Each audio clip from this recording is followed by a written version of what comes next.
Hello， 大家好，我係 PT 啊。今日呢條片想同大家講下近排呢個頻道一啲規劃上嘅改變嘅。咁如果有留意住呢個頻道嘅觀眾咧，應該都知道我哋大約就由上個月開始咧，就開始咗呢個一日一更嘅。咁即係每日都會有新片啦。咁片種嘅類型咧，都係圍繞住可能陀螺啊、高達、行街片等等嘅。咁因為根據呢排嘅經驗啦，同埋近排想試一啲新嘗試，咁所以就會稍微咧喐動到嗰個出片嘅流程嘅。咁所以呢度都特登拍條片同大家交代一下啦。雖然就可能我哋呢個頻道都唔係真係太過多訂閱啦，又唔係好高觀看次數，但係如果有一定數量嘅人係睇緊咧，咁我覺得都要同大家交代一下我哋嘅出片流程嘅。咁片種嘅類型咧，主要會維持現狀嘅，咁即係都係可能係陀螺啊、行街片啊、高達啊，跟住間唔中有啲 Pokemon 咁樣，咁啲效果都唔錯嘅。咁主要會喐動嘅係出片嘅密度。之前就講過係一日一更啦，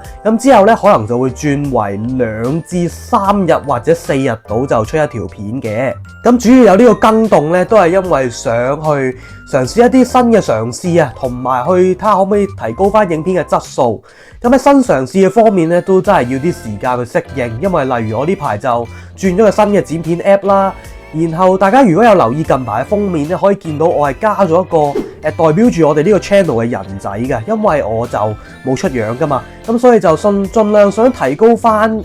個頻道嘅一啲代表性啦，即係令到大家可以見到某一啲嘢就認得係我呢個 channel 嘅片咁樣，咁所以咧就設計咗嗰個人仔嘅。咁所以呢啲新嘅嘗試咧，我都要啲時間去適應啊，睇下點樣整。咁所以剪片嘅時間就耐咗啦，未必做到一日一更。咁同埋喺提升影片質素方面咧，會盡量將條影片咧可能俾到多啲資訊俾大家啦，即係尤其是係可能嗰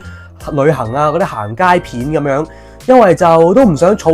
剪咗佢係出咁樣啊。如果一日一條片咧，咁真係可能未必花到太多心機喺剪接方面嘅。咁所以而家就嘗試下隔翻2至3日先再出片，咁睇下可唔可以去做到一啲嘅改善啦。咁我頻道比較表現好嘅片都可以同大家講下，一般都係陀螺啊或者啲旅行街片同埋高達嗰啲咧，啲表現上係會比較好嘅。咁陀螺呢啲咧，其實喺剪接上就真係容易一啲嘅，咁可能可以 keep 翻2日到就可以出到噶啦。而旅行街片呢啲咧，就需要真係多啲嘅剪接同埋帶到多啲資訊俾大家，咁所以可能就會耐啲3至4日先出到嘅。而模型咧，模型又係真係比較要多時間，因為大家見我之前拍片同大家分享嘅一般都係素組啦，因為可能要趕住個流程出片啊。其實我都想盡量做多啲加工啊。咁睇下盡量可以整靚啲隻模型再拍片同大家分享嘅，咁所以就會有呢個嘗試咯。咁但係我會形容為今次嘅改變咧係一個測試啦，